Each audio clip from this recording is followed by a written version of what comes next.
Oh yay, oh yay, oh yay. I call the Space Court Foundation video series to order. Welcome. My name is Chris Hearsey, and I am the co-founder and chair of the board of directors for the Space Court Foundation. Thank you for joining us today to continue our video series on the Artemis Accords and the future of space governance. The Space Court Foundation is a 501c3 educational nonprofit corporation that promotes and supports space law and policy education and the rule of law. The Space Court Foundation produces educational materials and scholarship through the administration of two major projects, Stellar Decisis and the Space Court Law Library Project. The foundation engages in partnerships and collaborations that help grow greater awareness of space law and how disputes in space may be resolved as humans venture further from Earth in the not too distant future. For more information about our mission, programming, and internship program, we ask that you visit our website at spacecourtfoundation.org. Today, our moderator is Daniel Porras. Daniel is the Director of Strategic Partnerships and Communications at the Secure World Foundation. Previously, Mr. Porras was the Space Security Fellow at the UN Institute for Disarmament Research, where he focused on political and legal issues surrounding space security. He's also been the resident technical expert for multiple UN bodies working on space security issues, including the Group of Governmental Experts on the Prevention of an Arms Race in Outer Space. Thank you, Daniel, for putting this excellent program together, and thank you, Letitia Zarkhan, for helping put another great series together. With that, I turn over the program to Daniel. Thank you very much, Chris. It's a pleasure to be joining everybody virtually once again, but it's still exciting that we're able to pull together so many great authorities on some of these issues that we want to be discussing so quickly. And in fact, we got a big surprise as we tweeted out earlier this morning. Dr. Mike Gold himself is going to be joining us as a special guest to introduce the Artemis Accords, which is what we're here to discuss today. Why do we want to discuss the Artemis Accords? Well, it turns out that, for many of us, this is the Space Court Foundation. We are lawyers. And while the United States seems to push boundaries and NASA in particular keeps taking us to new places with technology, we're also doing that, or NASA's also doing that with law. They're finding new ways to push the boundaries of what we consider to be the framework for how we're going to be doing space activities. And over the last couple of months and weeks and even days, we've just seen a lot of conversations coming up. And it's a great opportunity to be able to bring so many experts and authorities together to talk about some of these issues and make sure that we're all seeing these things from different perspectives, and to try and figure out how can we take these opportunities for lunar exploration to bring each other together and to grow our understanding about the universe. So with that, just a couple of quick points. We are recording, so all of this is going to be posted online later on. If somebody misses it, or if you want to refer back to it, you can come and check it back out. Everyone that is speaking here, there are at least 3 of us who are associated with the Secure World Foundation. But just remember that all the things we're going to be talking about are our personal views, except for Mike's. We are speaking for ourselves and not necessarily representing the views of our institutions. Other than that, I think we're going to have a great program. We're going to aim for about an hour and a half, maybe 2 hours if things are going really well. If you have questions, please feel free to put them in the Q&A. We can monitor the chat as well, but specifically for questions, please use your Q&A tab below. And with that, I would like to introduce a friend and someone who's been in this business for quite some time and has helped to shape the way that space activities are taking off today, Dr. Mike Gold. He's the Acting Associate Administrator for the NASA Office of International and Interagency Affairs. He's also the former VP of Civil Space at Maxar Technologies, and from when I first learned about him, he was formerly a part of Bigelow Aerospace. So if any of y'all remember the big inflatable habitats that got attached to the space station, that was them.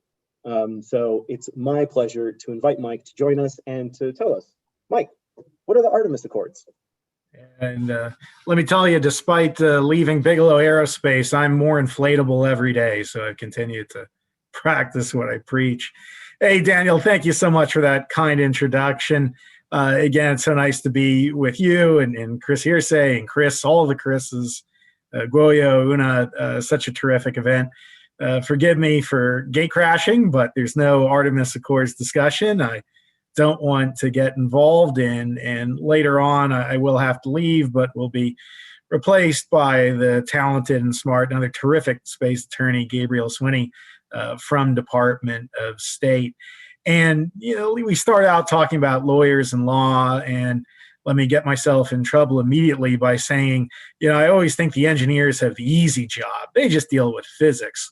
There's no rocket equation for international relations or the Outer Space Treaty. So I really appreciate the Space Court Foundation, Secure World, taking a look at these critical issues that I believe are as important as any of the technical challenges that we'll face. Hence, the Artemis Accords. So, well, Tisha, if someone can bring up my slides, I'd love to share a few thoughts with you about the Accords and then take some questions. And before we even get into the Accords, I'd like to take a step back to the International Space Station, which has now celebrated 20 years of a continuous human presence, terrific victory. I think is deserving of a Nobel Peace Prize, so please, everyone, get behind that effort. And not only did the ISS blaze new territory technologically, but it did so legally and diplomatically as well. And the legal framework, as many of you may be aware, for the ISS is the IGA, the Intergovernmental Agreement. And as we move forward to the moon under the Artemis program, and I assume nearly everyone, if not everyone listening to this, is familiar with Artemis, but that's NASA's program to land the first woman and the next man on the moon by 2024 to create a permanent, sustainable human continuous operations on the surface of the moon as a way of pushing forward and developing the technology and expertise to mount a historic human mission to Mars. So that's Artemis. And a key part of Artemis, and particularly of sustainability, is the Gateway, which will be an orbital outpost around the moon that will enable more robust surface operations and really create that infrastructure for sustainable both public and private sector activities on the moon. And we're going to be leveraging the IGA for Gateway because whether you're a space station in low Earth orbit or an orbital outpost around the moon, the processes, the systems for operating a space station that a number of countries are participating in is relatively similar, if not identical. So we're currently working on MOUs that will leverage the IGA to partner with Canada, the European Space Agency, and Japan to operate the Gateway. But as we move beyond Gateway to the lunar surface, and even beyond lunar surface on the way to Mars, there's a whole series of new dynamic opportunities that we have to explore the moon. I believe that the moon has yet to reveal many of her amazing mysteries that we're going to get to learn, not to mention our future exploration of Mars. And those dynamic new opportunities will require a dynamic new legal framework to support those activities.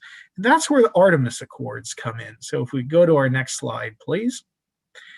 The Accords are based fundamentally in the Outer Space Treaty, that the Accords reinforce our multilateral commitments, beginning with the Outer Space Treaty, but including the Registration Convention, the Agreement on the Rescue of Astronauts, long-term sustainability guidelines, etc., and then go a step further to implement those obligations.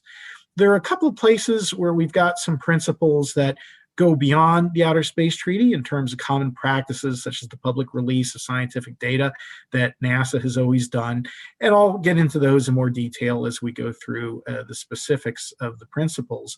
But before we do that, I just want to emphasize what the Artemis Accords are and a little bit what they aren't. So the Accords are bilateral partnerships to enact activities underneath the Artemis program. Just like with any NASA activity or any NASA program, we're going to have international partners. The only difference between the Artemis Accords agreements and any other traditional partnership is that we're emphasizing principles a bit more than you would normally, because when we go forward to the moon and we execute activities under Artemis with our partners, we want to reinforce how important respect for the Outer Space Treaty, these other multilateral agreements are, so that we can all continue to abide by our existing multilateral obligations and then take our experiences and use them to inform future multilateral discussions that we might have in forums like COPUOS or the Hague International Space Resources Governance Working Group, etc. Taking a page from the Outer Space Treaty, which is a treaty of principles, we think that works very well. We don't want to be too prescriptive. There's still a lot that we need to learn. So we thought the principles was a great way to proceed. The Outer Space Treaty is over 50 years old, doesn't look a day over 35. It's worked very well for the Outer Space Treaty. And we just wanted to honor the Outer Space Treaty, both in substance and in structure, hence going forward with principles. So with all that being said, let's get into what the principles of the Accords are. If we could go to the next slide, please. And it begins with peaceful purposes, that in the end, one of the primary, if not the primary goal of the Accords is to avoid conflict. Many of you who know me personally know that I'm a big Star Trek fan, and I certainly want the future to look more like Star Trek and less like Star Wars, which is why one of the fundamental principles of the Outer Space Treaty and of the Accords is that if a space agency is going to join NASA in pursuing programs underneath Artemis, they need to do so for peaceful purposes only, that they should have a civil space agency that will work with us on peaceful activities per the requirements of the Outer Space Treaty. Next slide, please. Another important aspect of the Accords is transparency, and it gets back to the point of avoiding conflict.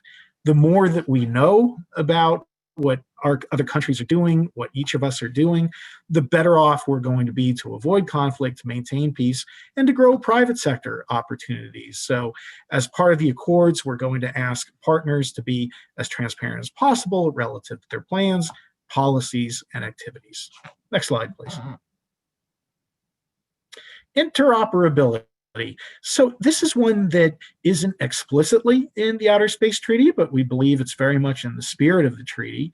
It's important not only for people to be able to talk to each other, but for systems and hardware to be able to communicate.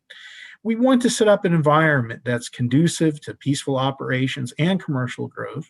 And to the extent that systems are interoperable, we believe it will be helpful for both of those things. So if spacesuits can talk to each other, if spacecraft can talk to each other, we think that benefits everyone. To be clear, we're not being prescriptive here. We don't have all the solutions in terms of how to make everything interoperable. But we wanted to point out this is an important principle, and we're at least going to try on a global basis. And we'll talk to countries even outside of any Artemis Accords agreement. There's some great work I know that Secure World is doing with Confers and others to try and look at how can we create an interoperable system so that globally all of our different technologies and hardware can talk to each other. Going to the next slide, please, because it demonstrates why interoperability is important. Emergency assistance. Here, again, we just want to emphasize the importance and responsibility that we have as a spacefaring nation to rescue astronauts and reinforce our agreement and our support for the agreement on the rescue of astronauts. We are simply trying to reinforce that. We are not trying to dilute in any way emergency assistance. If anything, we're trying to emphasize it, maybe even try and go a step forward. But again, while the Accords are bilateral in nature, the principles need to be multilateral. So any country that joins us in Artemis needs to agree to the same language. So we're working with the international partners in terms of what's acceptable to them on these principles. And again, we want people to reinforce their support for emergency assistance. It's so important. And here you see where there's synergy among the principles of the Accords, that the more interoperability we have with hardware, the more likely emergency assistance from different nations is to be safe and successful. So we think rescuing astronauts is an important principle to have. And again, we just want to try and reinforce what multilaterally many nations have already agreed to relative to the rescue agreement. Next slide, please. Registration of space objects, another critical and fundamental principle, that we can't avoid harmful interference. We can't get to issues of liability if we don't have proper registration. Registration is the foundation upon which everything else is built. And that's why we felt it was important to reinforce with the Artemis Accords that any country that joins NASA in working on Artemis should be a member of the registration convention, and if not, should join as soon as possible. And, I also want to emphasize as we talk about different aspects of the Outer Space Treaty that we're obviously picking a few out to reinforce, but that should not be taken in any way, shape, or form to say that we don't think anyone should abide by all of the different principles of the Outer Space Treaty. We just wanted to reinforce some principles that were going to be particularly applicable to our activities underneath Artemis, registration of space objects being a very important one. Next slide, please. Release of scientific data. This, again, is something that isn't required explicitly within the Outer Space Treaty, but we believe is very much in the spirit of the Outer Space Treaty and what responsible spacefaring nations should look like. NASA has always publicly and fully released its scientific data, and we're going to ask any country that partners with us on Artemis to do the same. We think this is important so that all nations and all people can enjoy the benefits of the scientific data from exploration. And to be clear, all of this will be revealed publicly on our website, accessible to anyone with an internet connection. So again, a very important principle that we think to release this scientific data as widely and as publicly as possible. NASA has always done this, and we will be asking partners who join with us on Artemis to do so as well. Next slide, please. Protecting heritage. Again, we could have spent 12 pages in terms of determining what a heritage site is, how you can respect it, distances, etc. But per the principal structure, we just wanted to cite that it's important to respect heritage. We respect heritage and historic sites here on Earth, as well as historic artifacts, and we should do so on the moon and other celestial objects as well. We don't have all the solutions for how to solve this issue in terms of protecting heritage, and like many principles of the Accords, while we're going to implement this and respect it for our operations, so if we've got a rover that we're partnering with a country and it gets close to a heritage site, whether that's a human spaceflight site, as is in this picture, or a robotic rover of some sort, that will make sure that we do not create any harmful interference with that site. But we hope that this will kick off a multilateral conversation where we can bring our experiences and that of the other spacefaring nations, can come to a group like COPUOS or other forums and talk about, is there more explicit rules that we could develop relative to protecting heritage? Is there a larger multilateral agreement that we could all come to? So we think this is important. We'll look forward to having further discussions about if there's a broader multilateral agreement we can all come to relative to protecting heritage. Next slide, please. Space resources. Any exploration program to be successful is going to need to live off of the land. And that's certainly going to be as true, if not more so, as we go out into space, whether it's the moon or Mars. And therefore, the extraction and utilization of resources is going to be very important. And therefore, with the Artemis Accords, we're simply asking partner nations that work with us to abide by the Outer Space Treaty in terms of any extraction of resource operation, and to acknowledge that you can extract resources underneath the auspices of the Outer Space Treaty. Now, again, this can kick off, and there will be a larger multilateral discussion about space resources per the Moon Agreement and what you do with profits from space resources and everything that comes after that.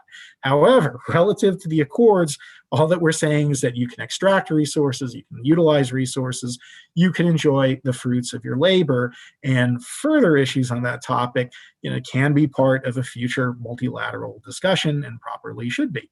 Next slide, please. Deconfliction of activities. Here again is a terrific example of implementing obligations under the Outer Space Treaty. The Outer Space Treaty says to avoid harmful interference. How does one do that? What we came up with, and here I am borrowing generously from the great work of the Hague International Space Resources Governance Working Group. As a matter of fact, when text of the Accords is revealed, Guoyo, if you're out there, I wouldn't be surprised if you see some of your own language in what we move forward with. Again, that's why the Hague, I thought, was such a terrific effort to look at these issues and come up with ideas. I was actually the chair of Tiger Team 2 at The Hague, which dealt with safety zones. And we're trying to take a lot of that for the Artemis Accords. And all that we're saying with safety zones is that if you're going to avoid harmful interference, how do you do that? Well, in an area where there might be harmful interference, you need to notify, which you should be doing already relative to the registration convention, but notify where you are, what you're doing, at least generally, and coordinate to avoid harmful interference. Or as the Outer Space Treaty says, consult. Really there isn't substantively any difference between what we're saying with coordination or consultation. I don't know of any other way to avoid harmful interference than notifying about operations and coordinating to avoid harmful interference. It's what's required by the Outer Space Treaty. We're just implementing that. But I do want to be very clear on one point. These are not exclusionary zones. We're not trying to create any kind of sphere of influence that would keep people out of certain areas, because that would be in violation of the Outer Space Treaty. What we're trying to do here is implement the obligations of the Outer Space Treaty to avoid harmful interference simply by notifying and coordinating to avoid that harmful interference, as was discussed in The Hague, as is discussed in Copuous. And here I want to be clear as well that what's been released publicly is a summary of the Accords. We are in negotiations, in discussions with international partners that are working with us on Artemis. Again, if you're a partner that wants to do something on Artemis, we're going to do a partnership agreement. All of our partnership agreements require obligations under the multilateral agreements that we've all agreed to. Here, we're just being a little more explicit relative to what those obligations are, how we're going to implement them, and then each country, there will be an annex for the specific activity that we're doing. But because this agreement will belong as much to the partner as it does to us, we can't come out right now with the draft text because the text isn't finished yet. We're still negotiating with the partners. They've got great ideas, great feedback. The Artemis Accords will belong to the partners as much as it does us. So I can't come out with the text yet. Therefore, please take the text you see as the summary as just what it is. It's summary. As a matter of fact, I commend Guoyo's piece in the Space Review, which I think was very well done. The only issue I would take with it is don't parse these words. As a matter of fact, a lot of what Guoyo was saying in terms of taking language from the Outer Space Treaty or from The Hague, let me just say, spoilers, I think you're going to like what you're going to see.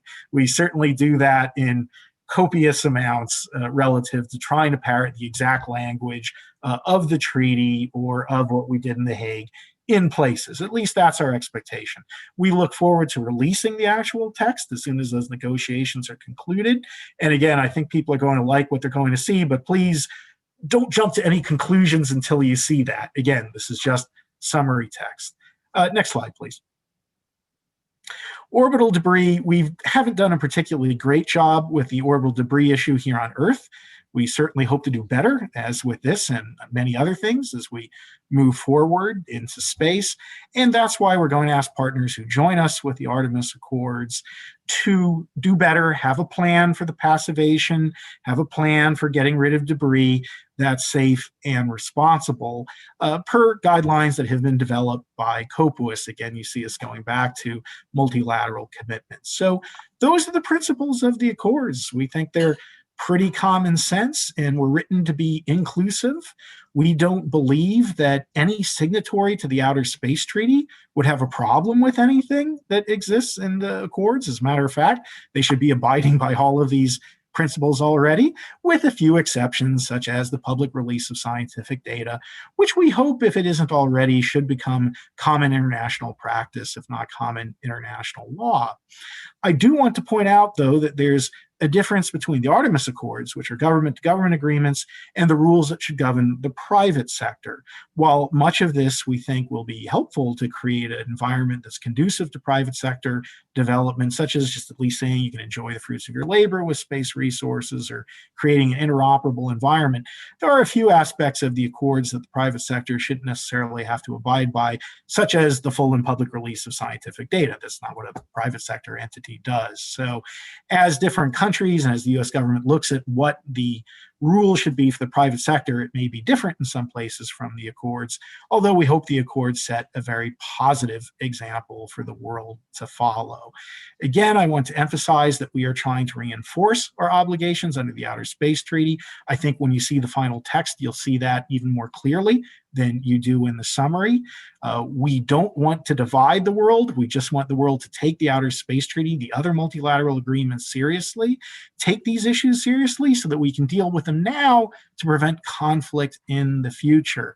The journey that we're going to be on is to the moon, but the ultimate destination of the Artemis Accords is a peaceful and prosperous future. So with that, I'm happy to answer any questions and turn it back to you, Daniel. Thank you very much, sir.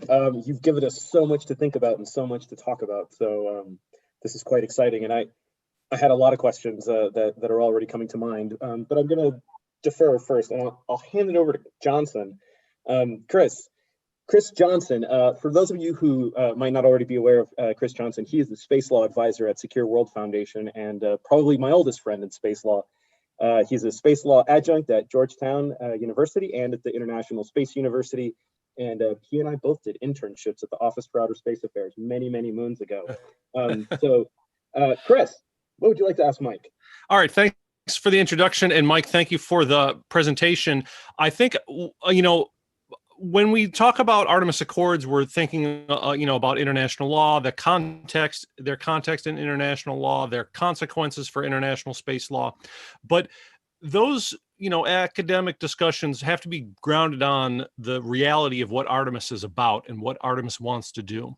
So, and that's why at this point, it's, as you said, principles that will be refined depending on the mission and the project.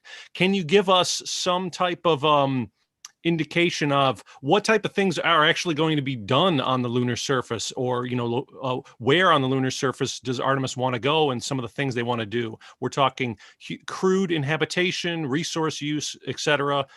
Some indication, because we need to know that to then have a better idea of the implications of these principles and what should be in the Artemis Accords. Sure thing, Chris. And as we mentioned before, we all love the Apollo program, right? Apollo was wonderful. The problem with Apollo was that it ended. And where Artemis is going to improve upon Apollo is by creating a sustainable, permanent human presence on the lunar surface and around the moon. And if you're going to have a sustainable presence, you really need to do several things, including living off the land. So we need space resources. We need to have a better understanding of the environment. We need new power sources, new scientific discoveries to allow that vision of a permanent, sustainable presence to conduct a new era, a new wave of scientific exploration possible. And just to whet your appetite for what that science could be, and no pun intended with the wet, we thought the moon was bone dry a decade ago. And now all of a sudden we discover that there's substantial amounts of water ice available. I don't know what the unknown unknowns are, but I guarantee you we have some extraordinary discoveries that have yet to be made on the moon. And if we're going to achieve that, then we need to move forward in a fashion, again, that's peaceful and respects the Outer Space Treaty. Again, this is all about implementing the Outer Space Treaty. So when it comes to space resources, that's why you hear us talk about space resources, that for a sustainable activity, we're going to need to have space resources. It's why we talk about the deconfliction of activities, that as you look at these water ice areas or permanently shaded crater regions, while the moon is a big place, there is the potential that whether it's a scientific exploration mission or some of the new commercial activities, that we could be in the same area. So it's important that we work out how to deconflict and avoid the conflict, as I mentioned before. And we want the whole world to enjoy the benefits of these activities, hence the public release of scientific data, and for it to be safe, hence interoperability and emergency assistance. So when you look at crew, living and working astronauts on the surface of the moon, these are all things that we're going to need. And I think you'll see how every provision of the Accords, every principle, is directly related to those operations.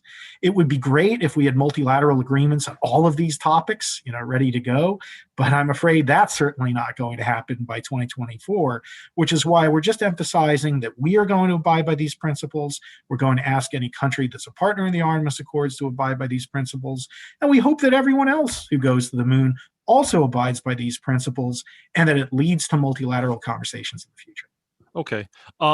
Thank you for that. I just have one quick follow-up. Maybe you can answer it, maybe you can't. People are, and a lot of the reception of the Accord so far is people were hungry for further details, and they should have realized that this, as you said, is just the draft text or, principles, the highlights. But can you tell us today, maybe you can't, what other countries are being approached? What other space agencies are being spoken to? And if you can't, when will we hear some of this news? Any type of updates or insights? Yeah, so unfortunately, I can't talk specifics.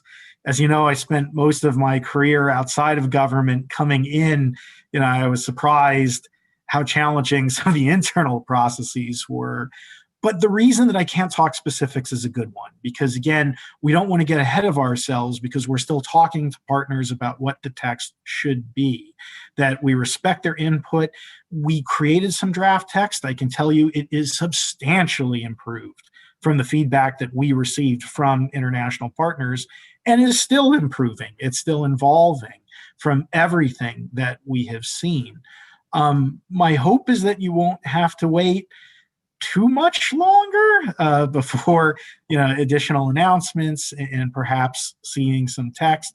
But again, forgive me that I can't go on the record yet. Beyond to say a couple of things. One, we're making excellent progress. I have been extremely pleased with the response to the Accords. And two, while I can't get into the particular nations, I can just remind you that the reason we have the Accords is so that when partners join us, we all agree to operate by these principles and reinforce aspects of the Outer Space Treaty. So if a country is going to partner with us on the Accords, on the Artemis program, I should say, you can expect that they're going to need an Artemis Accords agreement, so that the countries that we're talking to are the ones that we were already engaged with in terms of supporting the Artemis program. Because again, the Artemis Accords are partnerships for executing programs under Artemis, and those are the countries that we are initially talking to, although we hope to broaden out beyond that. The beauty of the Artemis Accords, as opposed to the IGA, is we can have a much wider and more diverse group of nations working with us on Artemis than you could in terms of putting new countries into the IGA. So that's one aspect that we're really excited legally to be able to expand out the number of partners that we have. But you might imagine initially we have to focus on the partners that were already talking to us about actual programs underneath Artemis. Great. Because that's, and I'll leave it at this, Daniel, this is the important point to draw from that, is that the Artemis Accords are not a one-way street where the NASA brings it to other agencies and says, take it or leave it, or it's being imposed on other countries. It seems he just indicated that there's room for improvement, innovation, iterations of what's in there. Although I hope that's not going too far, straying from the basic elements that are founded in the Outer Space Treaty. Yeah, no, the principles are all still there, but just as you say, it would be so if it was a one-way street, I can tell you what's in the text right now. It's because of the fact that this is a partnership, this is a give and take, this is a dialogue, which again, the original text benefited greatly from. That's why I can't get into the text yet. And believe me, it's more frustrating for me than it is for the rest of you. And we look forward to finally revealing the text because, again, I think it's only going to emphasize everything that I'm saying today relative to respect for the Outer Space Treaty and supporting the multilateral commitments that we have already made. Thanks, Mike, and thanks, Chris, for that. Now I'd like to pass you over to Ms. Una Sands, who is our international expert, our international legal expert. She is, for those of you also who, I think I'm probably introducing her to most of you, she's a duly qualified English and US lawyer, so that's extremely rare. She is also a senior, well, she is a senior associate at Fieta LLP, and is she was named the Rising Star of Public International Law by Legal 500. Also a dear friend. Una, what would you like to ask Mike? Thank you for the warm introduction, Daniel, and thank you to the Space Court Foundation for inviting me today. Mike, I would like to ask you about this safe and sustainable exploration of space and its development that you referred to in the context of space resources. I wondered if you could tell me whether the Accords will have any obligations to take measures to prevent, minimize, and control environmental harm of outer space itself. So obviously international environmental law is something that we think about, and it, well, I'll not get into what the ICJ has said, but I'd be curious to know if you can expand on that or tell us a little more about whether the Accords try to push things further in that regard. I hate to pick favorites among my children. It's why I have only one son. But right after my love for the Artemis Accords comes some of the work that we've done, and it's a great question on this very topic of, we say the term planetary protection. I far prefer, and it's a little bit lengthier, but what we're really talking about here is preventing harmful biological forward and backward contamination.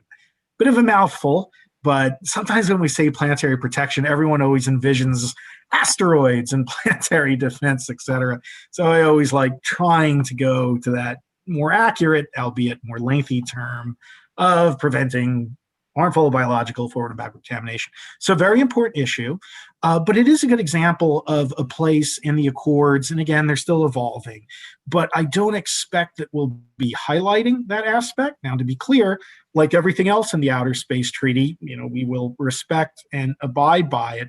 And part of the reason that we probably won't get too much into that in the Accords is because there's another forum where we have been engaging very aggressively on that issue, which is COSPAR. Which has traditionally led in that area. As a matter of fact, you might note that NASA recently released 2 new NASA interim directives, one for the Moon and one for Mars, discussing this very topic, that we really didn't have rules in place, and still don't with specificity, relative to human exploration of Mars and what we do to prevent backward, harmful, and forward biological contamination. And particularly relative to forward contamination, a lot of our policies were based on obsolete rules that didn't even think about human exploration. So they were all based on robotics. We essentially would have been microwaving our astronauts prior to getting to the Moon. And you know what prima donnas the astronauts are, right? They hate being microwaved to death, that they just want to keep their biologicals going. So there's inherently issues there that we need to look at. And what we did at NASA with that NID was stated that we need to review our experience on the International Space Station, which has provided a treasure trove of data, as well as the knowledge we're going to gain via the Gateway, lunar surface operations, and the robotic missions that we're doing to Mars. We're going to learn so much from what was Mars Month, right? 3 launches with the Emirates, with China, with ourselves, all sending robotic missions to Mars. And I think we're going to learn a great deal from that. And we need to take that information and then figure out how best to implement those policies for preventing particularly forward biological contamination as well as backward. And that's going to be leveraging all of that information and again balancing the interests, that it's important that we strike a balance to ensure safety and sustainability for human exploration while preserving the science, while preserving commercial activities, et cetera. So it's going to be very difficult. And as you're all talking about everything I've done in my past career, maybe I'll be retired by then. It won't be my problem as we go forward on that effort. But it's going to be a very interesting one. And we're laying the groundwork for that. So the NIDs that we developed are going to our national academies for them to chime in on. And then once we get the National Academy feedback, we'll create what are called NASA policy directives, which is the final position. And then the National Academies go back to COSPAR to have the international conversation. So a very important issue, likely won't be highlighted in the Accords because there's a separate path and forum. Thank you.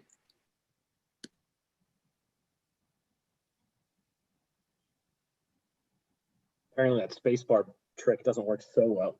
And now I think what many of us have been looking forward to is Goyo. You still there, buddy? Yeah, saving the best for last Best here. for last. Ladies and gentlemen, allow me to introduce Dr. Goyo Wang. He's the Associate Professor and Dean of Academy of Air and Space Policy and Law at the Beijing Institute of Technology. He served on the Chinese delegation to COPIOS. He was also the Chinese expert for the long-term sustainability guidelines work. And he has participated in both the Malamos project, which many of you probably know about, and the Hague Working Group, which was discussing this very exact topic. And in fact, I think at least four of you participated as well. So Goyo, with that, do you have any questions for Mike? Okay, thank you, Daniel. Hi, Mike. And Goyo, if you have any complaints, you have only yourself to blame because I was taking your stuff from The Hague. Thank you so much for the very nice introduction. And some clarifications regarding the summary. As you said, that the Accord is trying to honor the Outer Space Treaty on one side. But as you know, you read my paper, from my perspective, it also just made some changes about the wording of the Outer Space Treaty. I do have, number of questions to ask you, but since most of them just reflected in the paper, I just would like to take this opportunity to ask something beyond my paper. If I understand you correctly, during the conversation between you and Chris, for the potential partner state or just formal partner state, still they have the chance to be involved in maybe development or modification of the Accord. Then how about the else of the world? I mean, whether NASA is ready to listen to the different voices, I mean, from the states who are not, the partner state of the program, but maybe potential partner states, of course. And another question is about some detail regarding the safety zone. How do you think about the space above the safety zone, whether it's also included in the scope of the safety zone? I mean, the space, of course, does not reach to a lunar orbit. Thank you so much. So Goyo knows exactly the tough questions to ask, so that's very good. Let me back up, Goyo, to it, and if you don't mind, I can't help but respond to a little bit that was in your space law, space review piece, which again, very well done. And let me say for everyone who wasn't at The Hague, and I know a bunch of us were, really appreciate, Goyo, your contributions. And we often found ourselves in alignment, I think, you and I, relative to some issues that we were tackling in The Hague. And I just want to say relative to the summary, and again, forgive me for repeating myself, much of what you said in that article, was pretty accurate. And part of it was driven by the summary was just literally that, summary text. And that I think when you see the final text, just as you were stating, why wouldn't you just go back to the language of the Outer Space Treaty, right? And I think, again, spoilers, you're going to see some similar stuff there. So I just wanted to address that. Relative to your question about other countries that may not immediately be working on the Artemis program, providing input, we absolutely welcome that. So any country, even if it's not immediately got a program under Artemis, we've reached out to a few. We would welcome anyone else from around the world coming in with feedback in terms of what they think. And that's why we did the summary, right?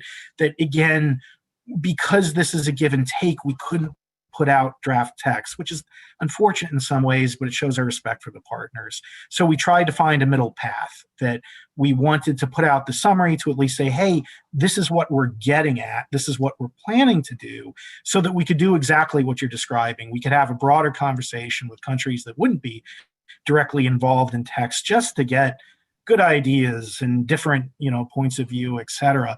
And we look forward to doing that on a bilateral basis as well as in multilateral, forums, be it COPUOS. I was hoping to have been at COPUOS already, to have had a multilateral conversation about what the Accords are, what they aren't.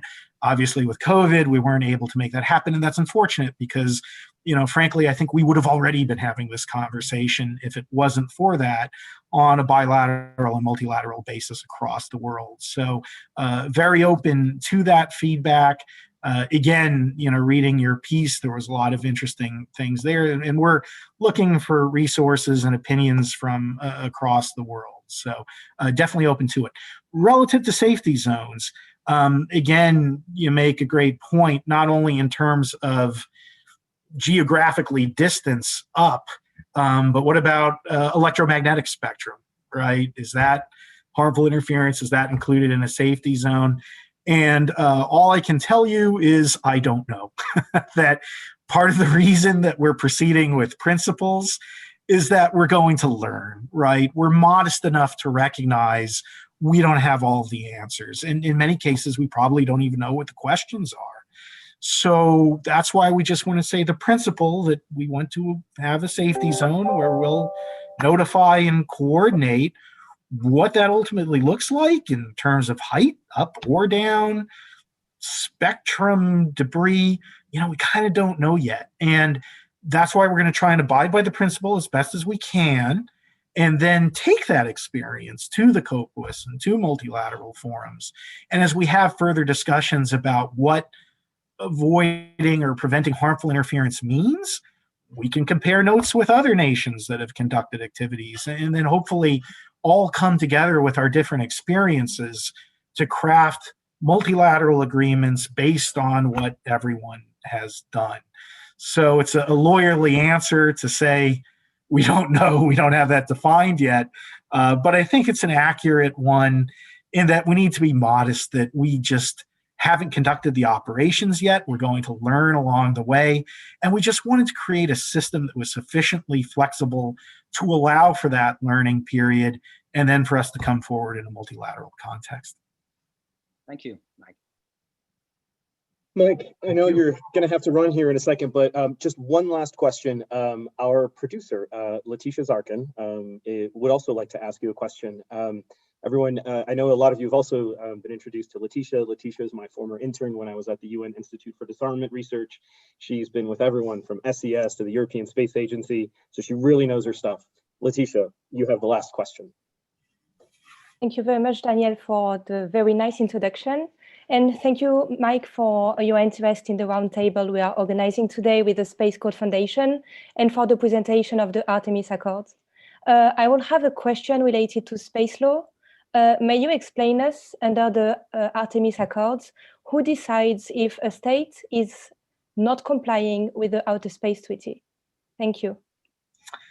Boy, you, Letitia, again, you asked the best question for last, right? And this is a issue that bedevils international law from the beginning and to today. What do we do when there's ultimately a disagreement? And even going back to safety zones, what do we do if there's a disagreement about safety zones or international law as a whole? What are the enforcement mechanisms? And I don't want to repeat myself too much in terms of what I told Guoyo with I don't know. But I think ultimately what it comes down to, in terms of a disagreement, like you would put forward, or any kind of substantial conflict, is it comes down to what the Outer Space Treaty says with consultations, or what we say in the Artemis Accords with coordination, which is just another way to say consultation, that it all burns down to ultimately the two parties talking to each other about it and coming to an agreement. And that's the genius of the Outer Space Treaty. And I think ultimately is not only how we resolve the question that you're presenting, but how we preserve peace in general. we talk to each other. So it may not be a particularly satisfying answer, but I think that's the way forward, again, not only for your question, but for a peaceful environment in space and here on Earth as well. Thank you, Mike. Fabulous. I know that I'm probably the only one that you can hear clapping right now, but everybody out there is clapping for you, Mike. Mike, thank you so much for joining us. I know we're running out of time. We really appreciate you coming and giving us so much to think about. So we're going to spend the next hour or so chewing over and thinking about all the things that you just said. And thanks so much for also coming in the spirit of listening and learning and really trying to help us to understand better what NASA is trying to achieve and how we can leverage this to do, as you say, go forward in peaceful space exploration. So thanks a lot, everyone. I invite you to join me in thanking Mike virtually for joining us.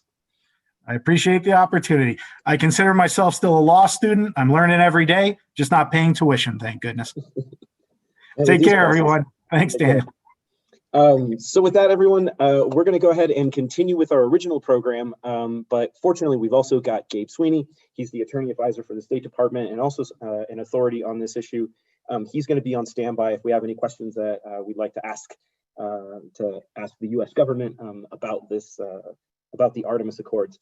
But first, I'd like to go back to Chris. And Chris, can you please just give us some reflections on everything that you just heard and what your thinking is on the Artemis Accords?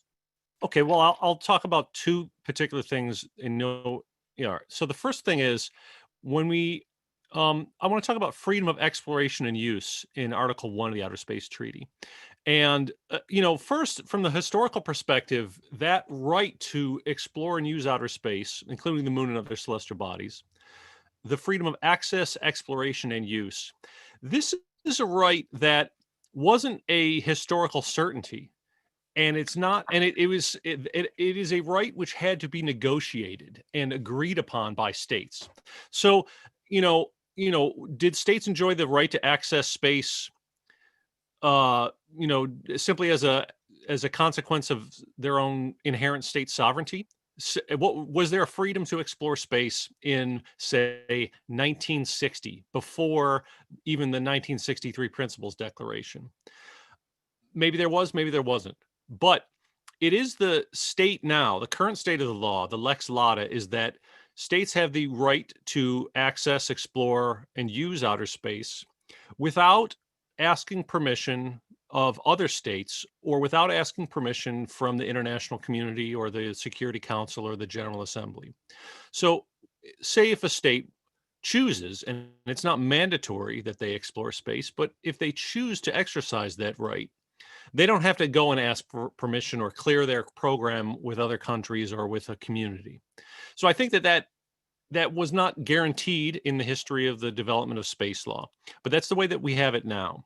I think that great right of Article 1 is what is then balanced with the obligations and prohibitions of later articles of the Outer Space Treaty. And I think that's important to remember.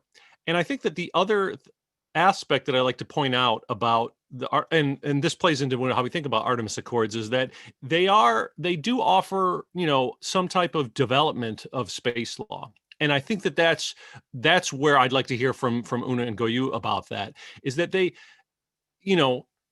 country A, the US, but country A wants to do particular things on the moon, and they're going to exercise their rights to explore and use space. In so doing, part of their agreements, just borrows and wants to just do exactly what space law permits them to do. But really, that's not enough. And they have to add a few other things like, say, interoperability, transparency, consultations, the concept of safety zones, use of space resources. Those are the innovations from space that they're adding to, because they look at what they want to do in space. They look at what they want to do on the moon, and they see that these innovations are, to their interpretation, and Gabriel would have to defend this if he was pressed. They see that those innovations are in conformity and aligned with their rights under the Outer Space Treaty. They're not in the Outer Space Treaty, but they're aligned with those rights. So there's certain innovations that or progressive developments or iterations of space law, or refinements or clarifications of their rights under space law that they're offering. And so I think that will be the interesting things that the Artemis Accords do, the consequences of the Artemis Accords to the rest of international space law.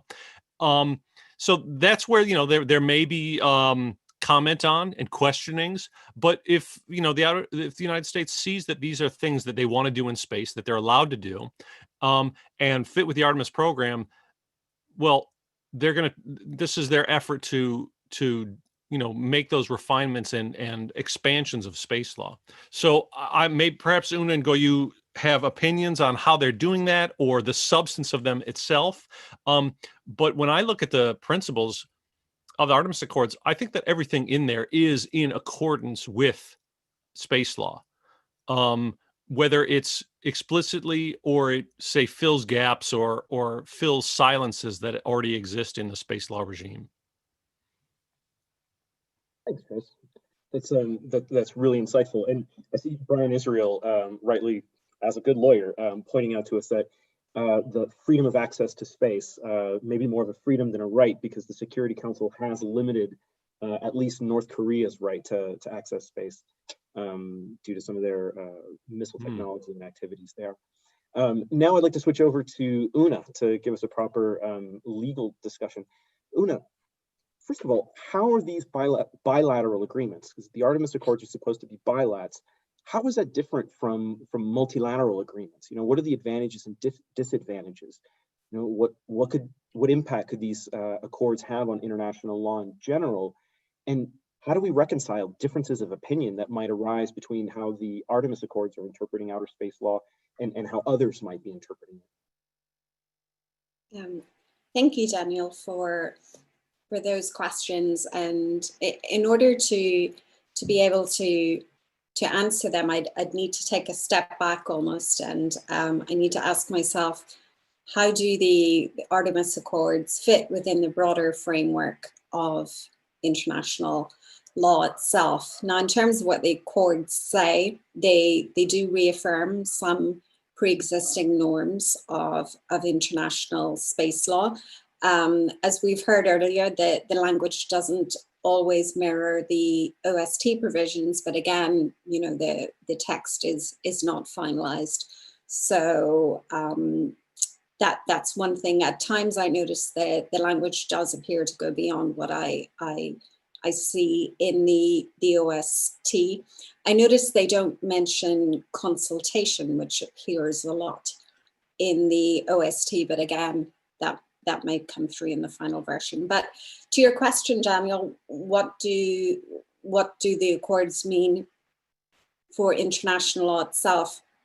The conclusion that I've arrived at is that it's going to be very difficult to establish that the Accords reflect a uniform agreement of the parties to the Space Treaty, whether through interpretation, state practice, or customary international law. Due to the sheer number of parties to the Outer Space Treaty, state consent, of course, here would have to be inferred, but conditions will rarely, if ever, be such that state party silence or inaction may legitimately be characterized as tacit consent. And when I was thinking about your questions, I thought, I broke it down into just very basic issues of treaties, and then customary international law, and then anything else that might apply. So under Article 31.3a of the Vienna Convention, we have the notion of an authentic interpretation of a treaty, and that doctrine has its limits. It actually hasn't been applied very often in a judicial context. But to amount to an authentic interpretation of the Vienna Convention, the practice must be such as to indicate that the interpretation has received the assent of the parties generally. So the practice must establish an agreement. So it's not just any practice, it's practice from which it can be inferred that an agreement is established. And when I was looking through jurisprudence in preparation for this panel, I remembered the International Whaling Commission case before the ICJ, and that's a clear decision setting limits on, for example, unilateral regulatory decisions in favor of international cooperation and shared resources. And there the ICJ held that the International Whaling Commission resolutions adopted without the support of all states parties to the convention couldn't be regarded as a subsequent agreement to Article 8 of the International Whaling Conventions, and they separately said they couldn't be subsequent practice. Another case that sprung to my mind was the peace treaties case. That's the interpretation of peace treaties with Bulgaria, Romania, and Hungary. That was an advisory opinion before the ICJ. And here the ICJ attempted to demarcate the outer zone of permissible treaty interpretation. And it said that the rule of effectiveness cannot justify the court in attributing to the provisions in the peace treaties a meaning that would be contrary to the letter and spirit, because that would be a modification and not an interpretation. So this brings us on to the issue of the accords and those states that aren't parties to the accords, and what would their silence mean for international law. So as we know, silence or inaction on the part of states is capable of producing legal effects to establish an interpretive agreement for a treaty provision if the circumstances require a reaction. In my experience, that's much, much, much more common in a bilateral context for obvious reasons. And really the finality of the circumstances and a party's of awareness of it might be two factors. And interestingly, when a number of states submitted their comments to the International Law Commission, including, I believe, the United States on state practice, they adopted a relatively restrictive approach to the circumstances under which silence or inaction would establish an interpretative agreement of a treaty provision. So that then leads me on to the next provision, which is subsequent practice under the Vienna Convention. Now, that subsequent practice, let's remember, is a term of art in international law. And the Vienna Convention says that when interpreting a treaty, any subsequent practice, which we could arguably be applied here, in the application of the treaty that established the agreement of the parties regarding its interpretation must be taken into account. So again, a practice that establishes the agreement of the parties, not just an agreement of a few parties. And it's important to distinguish subsequent practice from the wider realm of state conduct. So subsequent practice is really a subset of the wider notion of state conduct. And subsequent practice, in the sense of the Vienna Convention, Article 31.3b, is an informal agreement between states regarding the proper interpretation of a treaty. And it would have to reflect the agreement of all parties, not just a few. And state conduct, on the other hand, is a bigger term, which would apply in the sense of the Artemis Accords, that would refer to how one or more parties implement the treaty or conduct themselves after concluding the treaty. And then again, the second and final point really is to do with the other source of international law, customary international law. And as we know, that's composed of state practice, which must be widespread, and opinio juris. So in a nutshell, you need a generalized agreement of the international community. And again, here the question would arise, well, in the context of the Artemis Accord, when can the other parties' inaction or silence be legitimately understood as establishing an agreement or acquiescence that the accords somehow give normative content that is binding on everyone else, and a minimum that have to have known of the action and have had a sufficient period of time to express their dissent. Previously states have raised several factors in that regard: the rights of the state, the knowledge of the practice, the timing, and the ability to act. And to be relevant, the inaction or the silence should derive from a sense of legal obligation or right. It's not supposed to come from non-legal considerations such as resource constraints, international or domestic political considerations, or diplomatic relations, say. That's not really what that notion gets at. And so I think custom is going to be much more difficult to establish vis-a-vis shared areas or res communis, that is outer space. It really is, I think, going to be quite exceptional. And again, related to what I've said are the concepts of, acquiescence and estoppel. So, where does this leave us? As we know, compulsory dispute resolution is absent from the OST.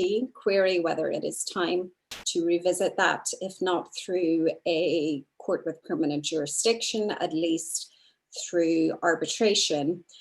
Because without this, it really is going to be very difficult to arrive at an agreed view of the normative content of the rights and obligations of the OST.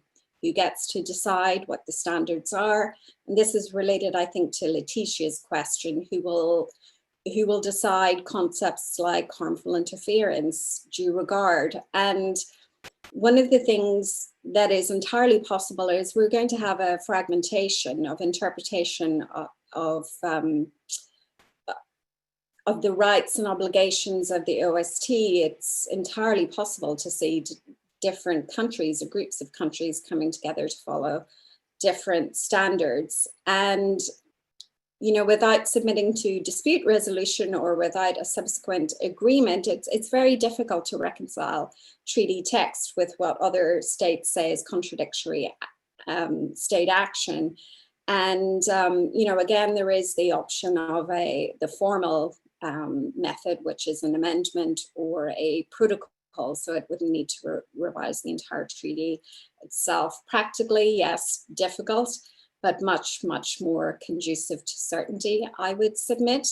And I think in particular, if we are all interested in the rule of law in outer space, we really ought to give thought to dispute resolution when we see, where would we be without the jurisprudence on Earth? So let's think about that for outer space as well. So that concludes my answers to your first few questions, but happy if you've anything else. If nothing else, that just kind of lays out the complexities of the introduction of the Artemis Accords into the rest of the discussion. So at least us lawyers are going to have lots of work to do for the coming years. And, can I ask a question to Una? Two small questions. From what I believe I understood, for the U.S. and other Artemis partners, Artemis Accords, you say, do constitute some type of interpretive guidance for their understandings of the treaties. Maybe just briefly, yes or no, whether yes or no. And then the other thing is, for non-Artemis Accords partners, their silence is neither dissent nor acquiescence to the content? So obviously the states parties to the Artemis Accords, I mean, that's can be viewed as their interpretation. It doesn't make that interpretation an agreement between all the parties to the Outer Space Treaty. And one of the things we see in jurisprudence is you sometimes get the argument that, well, if you didn't say anything incopious, or if another state didn't object. And what I'm trying to articulate is that there are very strict limits on that, because not all states maybe have the resources. They might not, have a space capability themselves. So the concept has its limitations, and actually what falls under Article 31.3a and b of the Vienna Convention is much more limited. And that's why I tried in 31.3b to show the difference between state conduct and state practice. Because really, when we're talking about the Vienna Convention, we're talking about what establishes the agreement of the parties. And based on what I've seen so far, there is enough discord among member states that at least in COPUOS and several issues, for example, on space resources, that I don't think it's an attractive argument to say that the Artemis Accords would reflect the agreement of all the states parties. Thanks, Chris. Can you hang on to your next question for after Goyo speaks? Unfortunately, it's pretty late over where he is, and I'd like to at least give him a chance to respond initially to Mike's comments and his responses, and just give us his views. Goyo, you've said a lot in the last couple of days. Also, the Outer Space Institute up in Canada just came out with their letter, where a lot of prominent Canadian officials have just called on the United Nations to start working or negotiating on a framework. They didn't say treaty, they didn't say guidelines or codes, but a framework for lunar exploitation. You also signed that letter. So, sir, how do you see the Artemis Accords working in tandem with multilateral discussions, and ultimately, how do you see this impacting U.S.-Russian or U.S.-Chinese relations?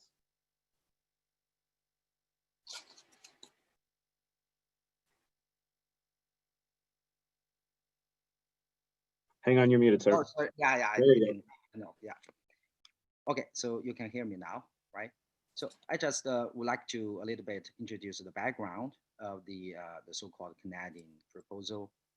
So as a matter of fact, it's an international letter on space resources utilization, which was already submitted to the UNGA president several days ago, maybe just within the week.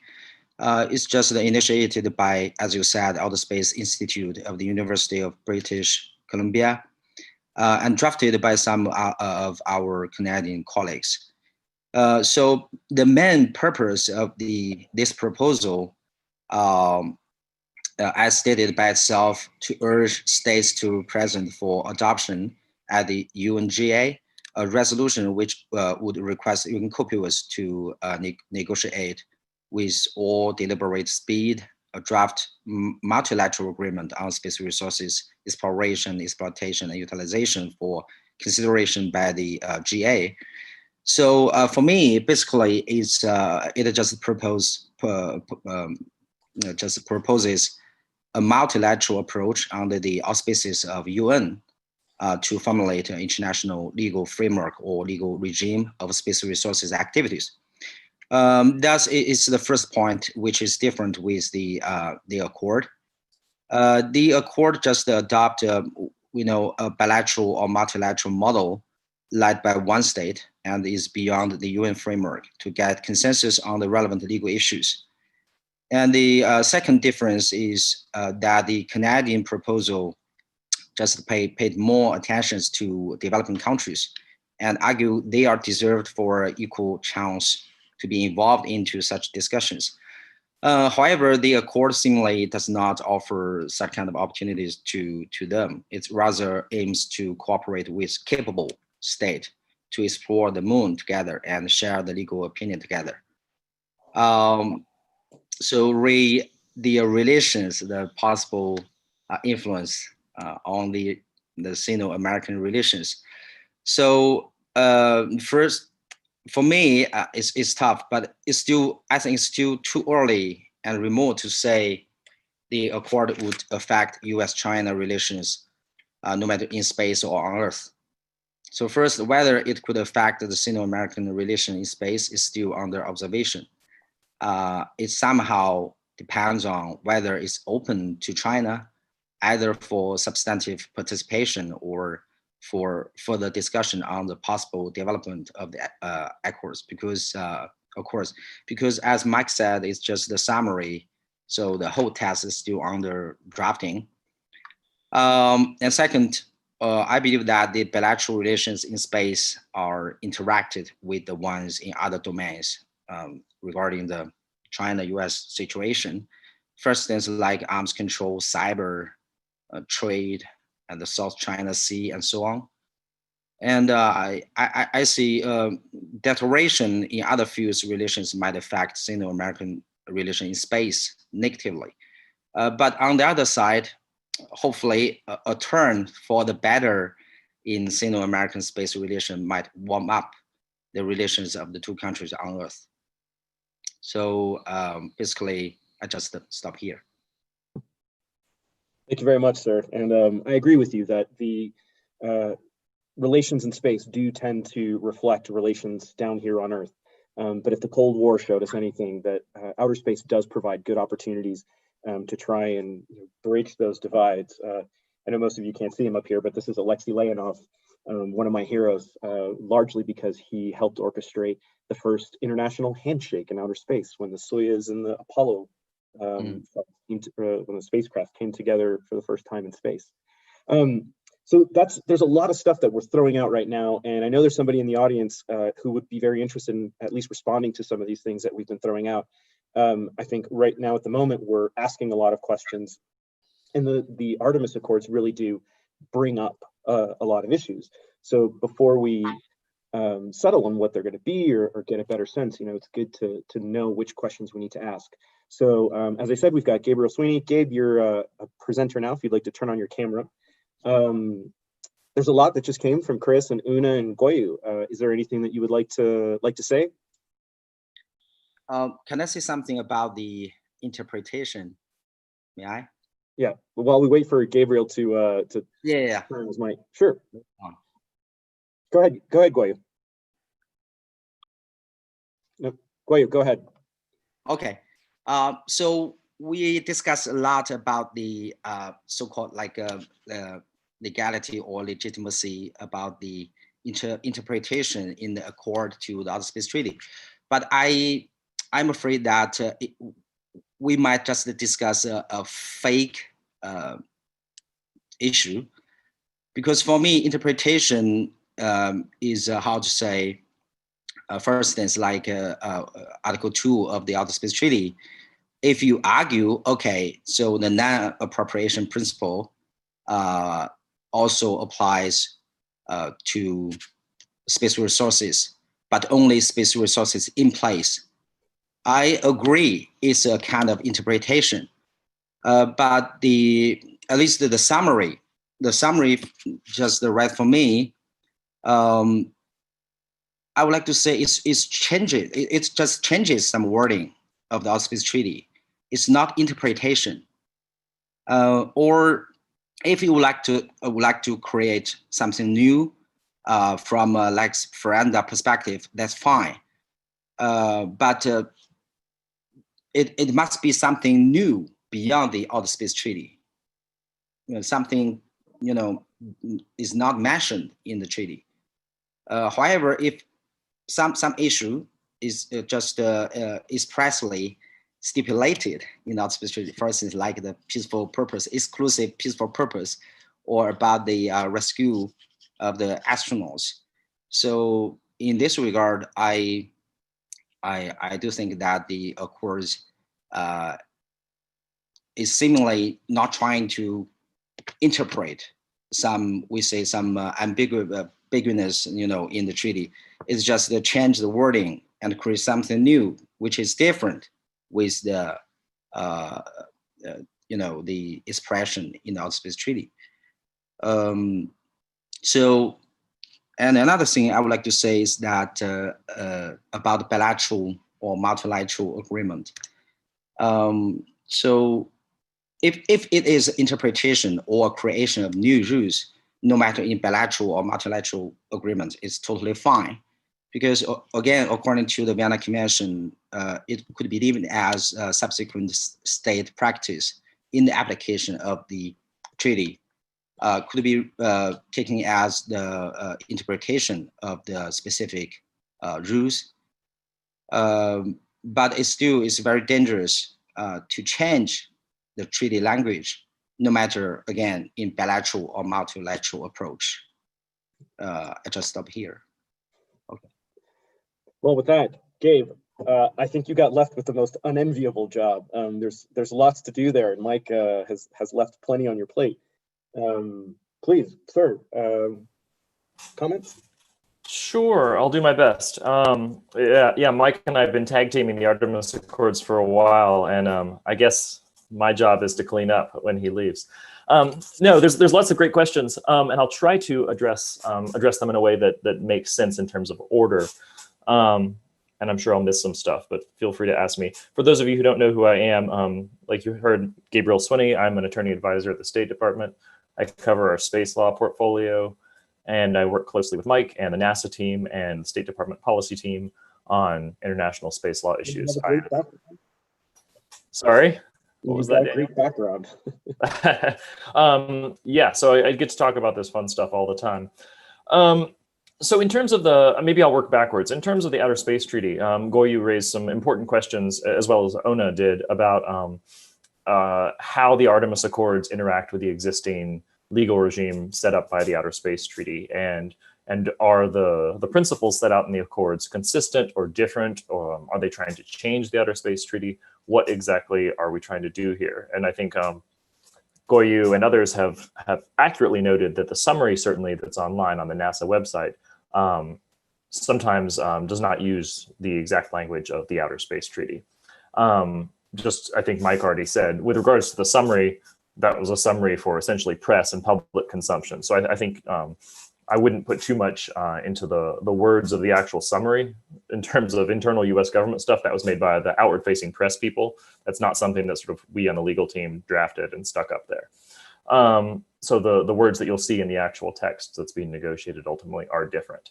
Many of the principles, as Mike said, in the Accords are, well, some of them are actually just directly verbatim from the Outer Space Treaty. So that's one. Sometimes things like with regards to rescue of astronauts, we just felt it was particularly important to reiterate them, but not sort of play with the language at all, because we thought the rules as they were set out in the Outer Space Treaty were pretty much as far as we would know how to go for now. There's a few other cases, like with regards to deconfliction of activities, where we absolutely will adhere to the Outer Space Treaty and agree with all of that. But what we're trying to do is to say how. Right? It's not that anyone's trying to change the rules, far from it. We're trying to say, how do you do that thing that's set out in the Outer Space Treaty?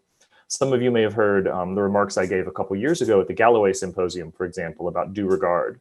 And I asked this big question to the space law community. All right, it's in Article 9 of the Outer Space Treaty. It says we have to give due regard to the corresponding interests of other actors. How do you do that? And as you know, as we see lunar operations and operations going on to Mars actually coming, sort of in the near term, we lawyers are faced with the question of what guidance do we give our clients? What guidance do we give the policymakers and the engineers who are designing these operations, right? As Chris said, as Chris Johnson said at the beginning, you know, these are activities that are permitted by the Outer Space Treaty. It's not like these are things that we've sort of come up with that no one's been talking about. Exploration of the moon, we know that's permitted. The US has a longstanding position that space resources utilization is also permitted. So from our perspective, these are activities that we can do right now. So we could just go do them, right? And not coordinate with anyone and talk about it. We could just sort of go do them. But we think from a legal and policy matter, it's much better global citizenship and frankly, a better way to adhere to the Outer Space Treaty to drill down one or two more steps and say, okay, if this is what we're gonna do as a factual matter, and we know what the Outer Space Treaty says, if those are sort of high level principles, what literally does it mean then to do those Outer Space Treaty things? So we're not trying to change the interpretation. We're not trying to create new rules that didn't exist before. It's the exact opposite, actually. We're trying to provide guidance to our operators. So I think if you sort of take away anything from this, I think it's that from a sort of the internal US government legal perspective, we're just trying to answer the mail from the perspective of our engineers and our policymakers. They need guidance from us as lawyers to say, what does it mean to exercise due regard? How far apart do you have to be? What does it mean to have an obligation to rescue actors when you're in a new location, right? All of those things. So that's the real driver. No one's trying to change the rules. We're just trying to answer some of those questions that have existed for many decades. In terms of bilateral versus multilateral, I don't want to get ahead of the discussions we're having with our partner countries. But I think what I can say is that you're likely to see, I think there's a good chance you'll see two things, sort of a two-step in terms of the Accords.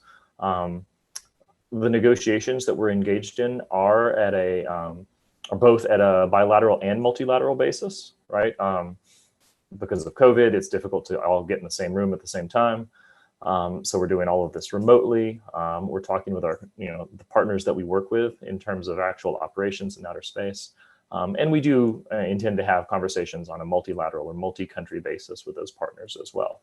And I say those partners because, again, keep in mind that this is answering the mail with regards to specific operations, right? The Artemis program isn't just an inchoate concept. It's actual operations with particular countries going to do particular things on the moon and then on to Mars. So it's absolutely true, as Mike said, we want to have a big tent. We want to talk with lots of countries. But in terms of what's the operational need, the immediate need is to have a shared set of guidelines for how we act with our partners, just because those are the people we're going to be on the moon with. We're literally going to be doing things with them. So it's important that we have a shared understanding of how to behave once you're there. So it's not that the United States is trying to shut anyone out of this conversation. It's really more that we have a practical problem here that we lawyers need to give guidance to on certain operations. So what that results in terms of process is that we'll have the conversations at a bilateral and multilateral basis. I suspect what's going to come out of that is some kind of joint single text that's sort of jointly supported. The Artemis Accords that multiple countries, the United States and our partners, we would jointly support. That may well be a multi-country document. But then when it comes time to do particular operations, say land a particular rover on the moon or send a robotic sampling mission to Mars or something like that, right? All of those of you who've been involved in space cooperation, you all know those are all wrapped up in bilateral cooperation agreements. We do these routinely all the time. NASA enters in dozens on dozens of these that set out, who builds what and when are you responsible and liability and all those kinds of operational issues.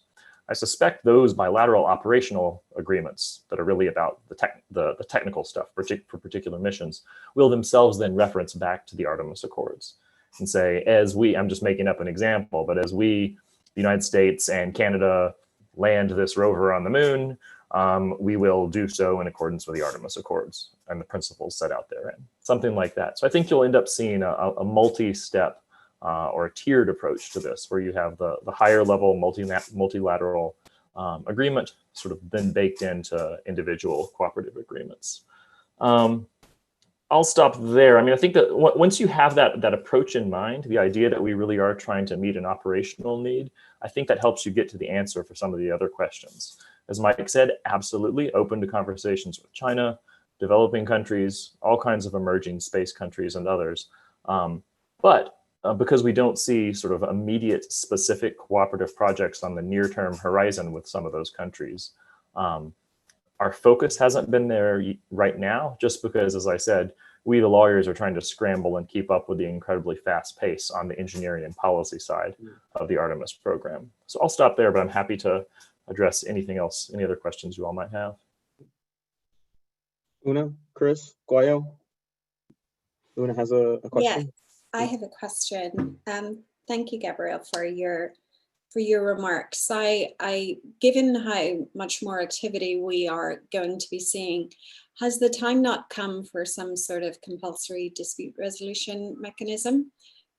Given you may have heard my remarks in which I said that the potential for differing interpretations and differing views on conduct on the part of one or more states, and bearing in mind that there are obligations erga omnes in outer space, has the time not come to think about that?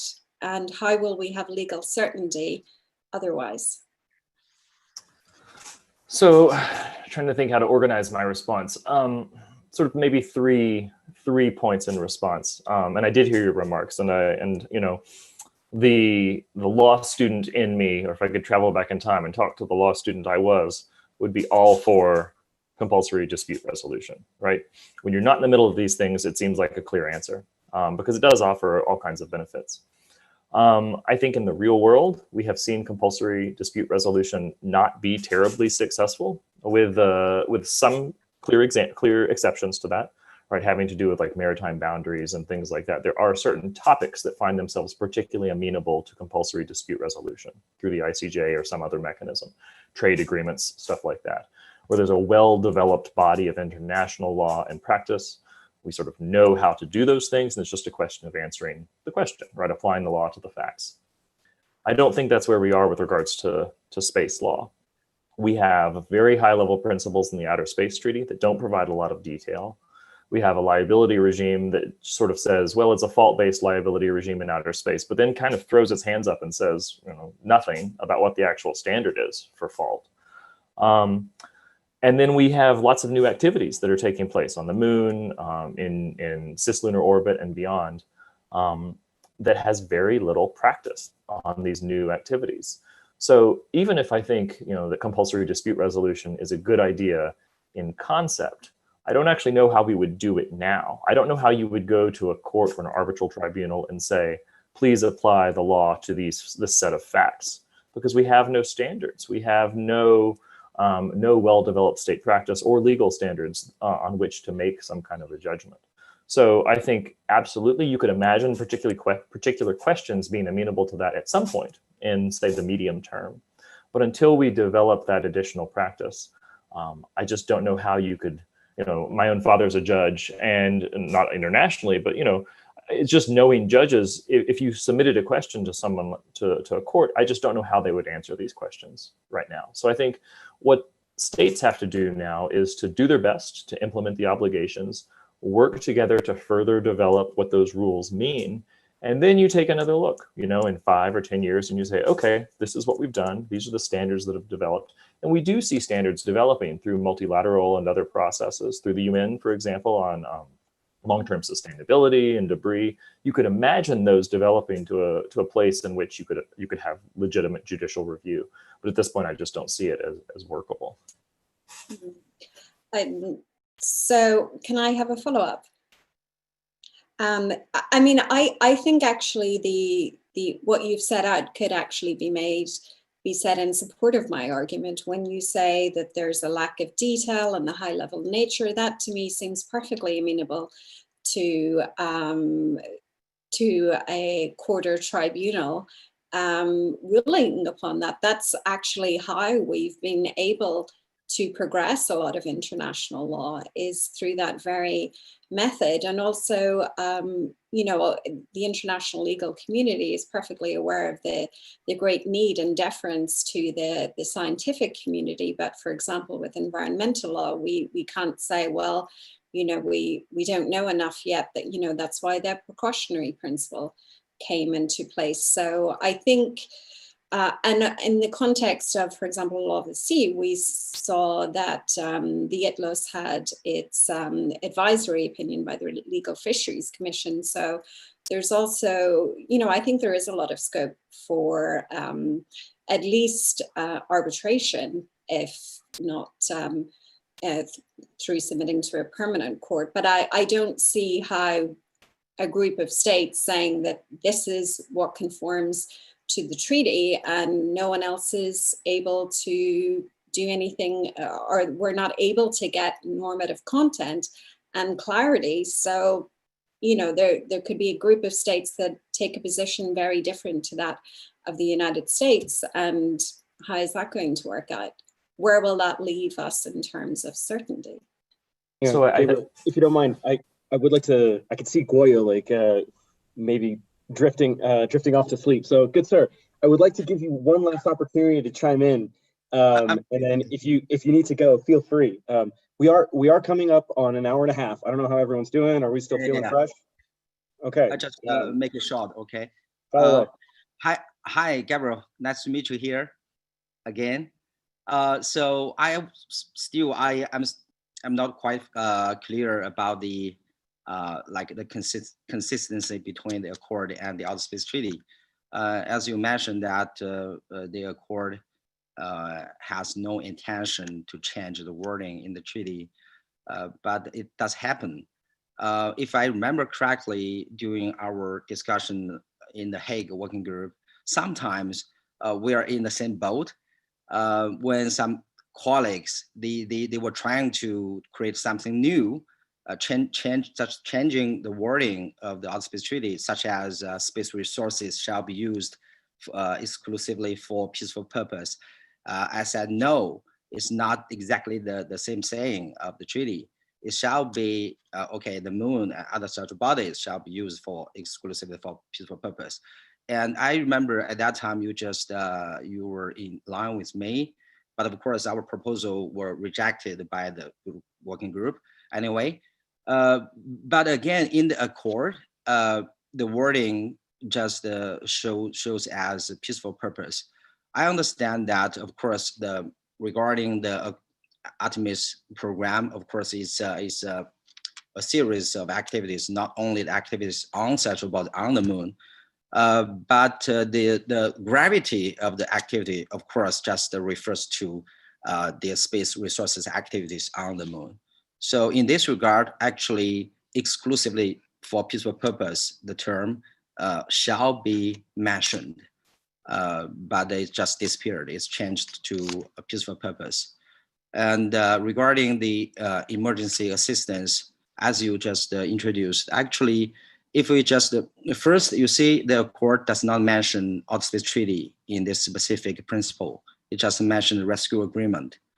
However, it's just use a different wording with the either the Outer Space Treaty or the rescue agreement. It just use the wording all reasonable steps. All reasonable steps. It's different with the one in the Outer Space Treaty. Just it's all possible assistance, and different with the one in the rescue agreement. Is take all possible steps rescue and all possible assistance. So, and regarding the scope to be rescued, of course, in the rescue agreement is use the term personnel of the spacecraft, but in the accord, it just used the wording in the Outer Space Treaty. It's just limited in the scope of astronaut.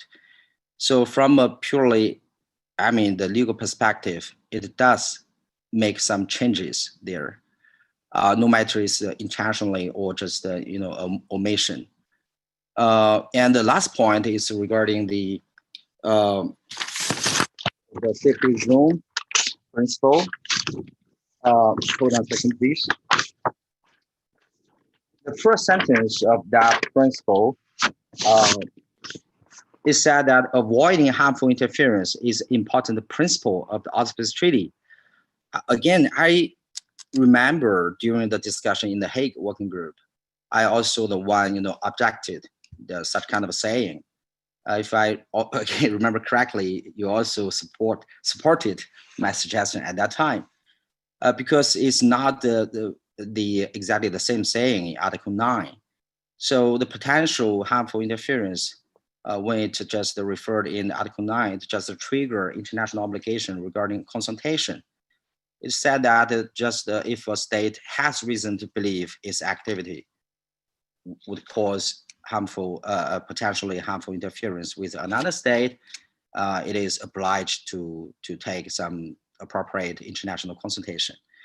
But it definitely is not equal to to argue non-harmful interference per se is a principle expressly set up in the Outer Space Treaty.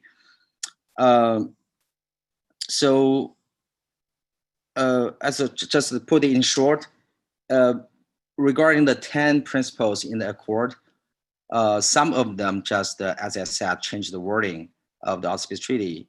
And some of them could be taken as best practice, like the transparency or the release of scientific data. But some of them just, I'm afraid, would trigger the interpretation of the wording of the terms in the Outer Space Treaty, like non-appropriation or the freedom to access. Just like the protecting heritage or the complication of activities. So can I have some further maybe clarification from you in this regard? Because I'm a little confused. As you said, it's just the court just adhere to Outer Space Treaty, but I'm afraid I do not see in the same way. I just stop here. Thank you. Chris, Gabe, both of you open it up for responses. If Chris wants to answer, that's fine with me, and then I can jump in. No. This is your job, Gabriel. Thanks. Although it feels a little bit like a Millamos meeting as also, because I know that yeah, we've both been at Millamos. Yeah. So Goyu, thank you. And I'm scared and impressed that you remember so much of what I say at other international law fora. Also, email And I actually think your point is a very good one in terms of showing the international community what we're trying to do with the Accords. And I'll reiterate a couple of the examples that you gave about some conversations we did have and where you and I agreed at the Hague Space Resources Governance Working Group, because I think they're very instructive about what we're trying to do differently with the Accords. It's absolutely true. I remember at the Hague group, you and I both objected to some of the phrasing regarding harmful interference because it didn't track the language of the Outer Space Treaty. I think maybe we've had similar conversations, or maybe it was separate, about some stuff about having to do with protecting heritage. And there were some other items as well. So it's absolutely true that I think the United States government would have concerns if a body that we were not part of, or that was sort of separate from the intergovernmental process, tried to create standards that were stricter than those set out in the treaties to which we're party, right? So a concern with the Hague Space Resources Group was that if they elevated the concept of non-interference beyond what's in Article 9 of the Outer Space Treaty, that would impose an obligation on the United States government that we did not sign up to. Now, what we're trying to do with the Accords is very different. We're trying to ourselves agree to higher standards. So from the perspective of a sovereign, from the perspective of a government, there's certainly nothing wrong in international law for us to say, yes, there's an international legal obligation set out in the Outer Space Treaty. That's our floor, right? But if we want to be even stricter with ourselves and hold ourselves and our partners to even higher standards, there's certainly nothing prohibiting us from doing that. And that's exactly why you see some places in the Accords where the language does differ. Unless I've missed some, the way we've tried to draft it, and this was certainly my goal when Mike and I were writing a lot of this together, the goal was to either implement the obligations purely where we think the obligations already provide enough guidance, or in a few cases where we think we want to hold ourselves and our partners to a stricter standard, to come up with a stricter standard that certainly meets the obligations in the Outer Space Treaty, but actually goes a little bit further. So deconfliction, the one you mentioned there, is a great example of that. You're absolutely right about what the Outer Space Treaty says. It doesn't say you can't harmfully interfere. It just says you should consult before you do that. But we're going to say in the Artemis Accords, we want to say, no, seriously, we ourselves have committed to not harmfully interfere. And before we would have any interference, we agree to consult and provide notice in advance. So I hope that's the kind of thing, holding ourselves to a higher standard than we're legally obliged to do so. I hope that's the kind of thing that other countries would support, or that other space actors would support. So I think that's a fundamental difference of sort of who's making the rules. We're perfectly capable of holding ourselves to a higher standard and expect our partners to do the same. We could talk about the specific phrasing of some of the others, the rescue and peaceful purposes stuff. But mostly I'll just say on those, thank you for your close textual analysis, and we'll take some of those back. No one's trying to do anything, by the way, in terms of the not having the word exclusively for peaceful purposes. I think, frankly, that was just a drafting choice we did to make sentences shorter. I'll just go in this afternoon and stick exclusively back in there. If that's a thing that bothers people, that's an easy fix to make. So no one's trying to do anything nefarious or sneaky there. But so I guess that's what I'll leave you all with, is just we're trying to either implement the pure provisions of the Outer Space Treaty, or take a couple baby steps more and hold ourselves to a higher standard with more detail, not because we're trying to change it, but because we believe in those obligations. That's the heritage, the protection of human heritage, for example, right? The Outer Space Treaty says nothing about human heritage, but we expect ourselves and our partners, when they go to the moon or somewhere else, not to run over the footprints, not to run over rover tracks or crash into equipment that someone left behind. Not because I actually think there are arguments you can make from the Outer Space Treaty, but not just because it's set out in the Outer Space Treaty, just because it's the right thing to do. And that doesn't mean that it somehow automatically becomes binding on the rest of the world. We know it doesn't. It's just something that we expect ourselves and our partners to do because we think it's the right thing to do. So I don't see any problem there, any tension with what's set out in the Outer Space Treaty when we impose higher standards on ourselves. Onus point is with regards to, is there a danger of splintering interpretation of international space law? Yes, there is a danger of that. Hopefully we can avoid that. Hopefully we can explain ourselves well enough. We think that the principles we're coming up with are not things that would be objectionable. We think they're the kinds of principles that other major space actors, such as China and India and Russia, would agree with if we could get past the geopolitics. So we don't see that as inevitable. It's 100% a danger. That's why we're willing to talk about it whenever anyone wants to listen. And it's why we want to, as soon as we get through the sort of behind the scenes negotiation, which is just a function of how diplomacy works. But once we get through that, we're going to be here showing the accords. Nothing's going to be behind the scenes. It's all going to be public. So it's a danger and one we really want to work hard to avoid. And that's exactly why we're here. Thank you. Can I have a hard pursuit Oh. there, Danny? Yeah. No. Up to you. Well, hang on. Let's let Chris follow up. Thoughts, sir? I always like a hot pursuit, so I'm gonna go you the floor. If you can make it brief, though. Thank you so much. Hot pursuit. Regarding the high standard or strict standard, I think personally I can understand it. The only concern here, the higher or stricter standard to whom? I'm just afraid it would just set up some unnecessary threshold, maybe to some developing countries. The concern have been raised during the LTS discussion for many times. And the second point, regarding the interference, I agree with you. If you take it as a principle, you do just set up a high standard. But the problem is that in the accord, the summary, it's just that it is the principle in the Outer Space Treaty, but that's not true. That's my point. You can create a new principle, no problem, but it's not the truth in lex lata. And the third point, talking about higher standard, for me personally, again, exclusive for peaceful purpose is a higher standard than peaceful purpose. But that's just the wording, for me, it's a lower standard, the wording used in the accord. It's just the peaceful purpose. It means maybe some military space activities is legal on celestial bodies.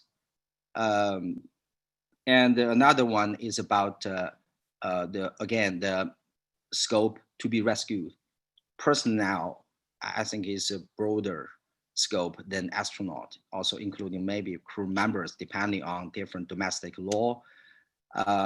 So it's, for me, the accord, again, the summary just narrows down the dual scope to be rescued than the one in the rescue agreement. I just stop here. It's your turn, Chris. The moral of the story here is that you can never win with lawyers. Chris, you had something to say? No, those are questions directed at Gabriel. If he has a response to that, if he doesn't have a response to that, then I have a couple questions for everyone I'd like to consider, and they're based off of the questions that we've got coming in, which are pretty interesting. But Gabriel, if you have a response, just really quickly, I've already said I'll go back and look at the specific phrasing in the current working draft about the exclusively for peaceful purposes. Like I said, no one's trying to do anything weird here, so we may just well be able to fix that based on how the grammar works. As far as the rescue and return agreement, we could have a whole conversation about this. If you look at the rescue and return agreement, the way it's phrased, which obligations apply to astronauts in distress in space versus which obligations apply to astronauts in distress when they land, that language is extraordinarily confusing, the way it's phrased in the rescue and return agreement. So to the extent there's some confusion, Goyu, about what the obligations are in space set out in the Artemis Accords, that's actually why, because we've just sort of been spinning on trying to parse the meaning of the rescue and return agreement itself. So I think it's great to force us to revisit that. The goal is certainly not to lower the obligations. The goal was actually to take a baby step and make the obligations firmer, and to make the obligations that apply under the rescue and return agreement for astronauts that have like splashed down in your territory or something, essentially make that standard, which is pretty high, apply also to astronauts in distress in orbit. And it's 100% possible that I've screwed up that drafting, but that's what we're trying to do. And so I appreciate you pointing that out. We'll take a look at it. All right. Chris, I go for wanna- it. You want to ask yeah. the group a question? Well, there's, great questions from the chat, and I apologize to folks that we didn't get to them earlier, but this question from Michael Maloney, he says, and I agree that this is important, the Outer Space Treaty is 53 years old. To the extent that space activities have occurred, why are the Artemis Accords held strictly just to what the treaty language is, ignoring 53 years of accepted precedents in space activities? So I would, expand on that saying, doesn't 60 years of space activities give us some indication of what due regard is, or consultations? Don't we kind of know? Don't we have state practice of decades of consultations? So these things are not merely that we look at the Outer Space Treaty and say, well, we don't have further guidance. We do have guidance from actual practice in space. I guess I would say when you look at practice, we have extensive practice on some things and very little practice on others. So with regards to spectrum and radio frequency interference, we have tons of guidance, right? We have entire legal regimes set out through the ITU. We have a geostationary regime that even for LEO activities, it's not just a deconfliction mechanism, it's internationally legally binding rules. And you could certainly read those as giving effect to the due regard obligation. So we have extensive practice with regards to radio frequencies. But then contrast that with a situation where, for example, orbital slots in low Earth orbit. Basically, the practice is you go up, you launch, then you get your information from space situational awareness agreements, and then you just kind of dodge each other and hope that everything works out. So yeah, there's practice. It's probably terrible practice over the long term. But it doesn't really give a lot of guidance, and I don't think that's the kind of model you would want to export to like a whole new orbital regime, say cislunar space. So I think it really becomes very fact specific. Do we have practice on certain things? Yeah, we do. And some things we have a little bit of practice on, like space resources, right? The United States and the Soviet Union did take space resources and brought them back, and some of those things have changed legal title, but it's not a lot of practice. So it just depends. It's not like you can't say, is there or is there not a lot of practice for the Outer Space Treaty? It just depends on the topic. So that's why it becomes a very... Una, did you have a follow-up on that? Can I say something about old Outer Space Treaty? Hang on. I'd like to hear from Una real quick before we shut things down, because we're getting close. Yes. Okay. So I mean, I'm throwing this out to everyone. But on my reading of the Outer Space Treaty, I don't think the utilization of space resources, the unilateral or the exploitation by one party, I don't see that as compliant with the Outer Space Treaty. And I think a number of you heard me speak on this before, and the Artemis Accords, they say that resource extraction and utilization can and will be conducted under the auspices of the OST. I mean, there are very weighty legal arguments in support of the contrary view that it does not accord with the OST, and there are certainly several states that are not party to the Moon Agreement that disagree on that issue. So, I mean, what do we make of the fact that we have a set of nations that are saying, well, yes, that does accord with the OST, and then you have a number of different states saying no? I mean, that to me seems an area that's ripe for conflict. And is it not something that should be approached with the utmost of caution in terms of whether to do it? There's also the issue of when it's done, how will it accord with the corpus of international environmental law? And we saw in the nuclear test case that the ICJ confirmed that applies to areas beyond national jurisdiction. So my question to everyone is this a satisfactory state of affairs? And are the accords, as based on the summary that I have read, a desirable state of affairs? Hang on, before anybody starts answering, that's a huge question, and I do think that we need to probably leave that one for next time. I will ask Goyu to just wrap up any final remarks, and and other thoughts that we can take away. And then for everyone else that had questions, sorry, this conversation really got away from us. Well, it didn't get away from us. We really got into it. But we will be taking all the questions that are in the Q&A, and I'll send them out to everyone who spoke today. I don't know if Mike and Gabriel will be able to answer some of those, but certainly I think our other speakers will try to get to them. So Goyu, with that, I'll give you the last word, sir. Okay. So I should be very cautious now because it's already the 3rd o'clock in the early morning in Beijing. And besides, as Mike said, it's just the summary, just a summary. So I would like to make a conclusion just until I see the whole text, I mean, of the accord. But basically, as the final remark, I just hope first, the language in the accord regarding the relevant articles in the Artemis Treaty, I hope still we just do our best to keep the consistency with the treaty language. And the second point is that if something is necessary, I mean, something new, of course, could be discussed and created if necessary. And the third point, last point is about interpretation. I hope I can see some the real interpretation about the principles or the obligations, you know, which are not so clear in the Artemis Treaty, could be maybe elaborated or clarified in the accord. Then I think it might be served as a very good basis for further discussion, no matter bilaterally, multilaterally, in particular in the UN COPUOS discussion. I stop here. Thank you. Thank you, Goyu. Thank you, Gabriel. Thank you, Chris. Thank you, Una. Thank you to the Space Court Foundation. Letitia, you did a great job as always. Thank you so much for taking care of all of us who are over 30 and don't understand technology. And thanks so much to everyone who attended. I think we had a really stimulating discussion just now. We've asked a lot of really great questions. And as Mike and Gabe have both said, the Artemis Accords are still evolving and they're still being put together. So hopefully some of the discussions we've just had will feed into that. And we really look forward to seeing what comes out. I also want to thank all of my speakers. Again, this was a really civil and intellectually stimulating conversation that was also quite respectful. And I think this is the way that we really have to drive discussion and dialogue. We all come from different backgrounds. We all have different perspectives and views, but we have to be willing to talk to each other and respect each other more than anything.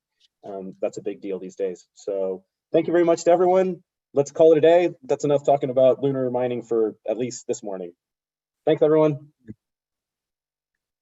Thank you and good morning.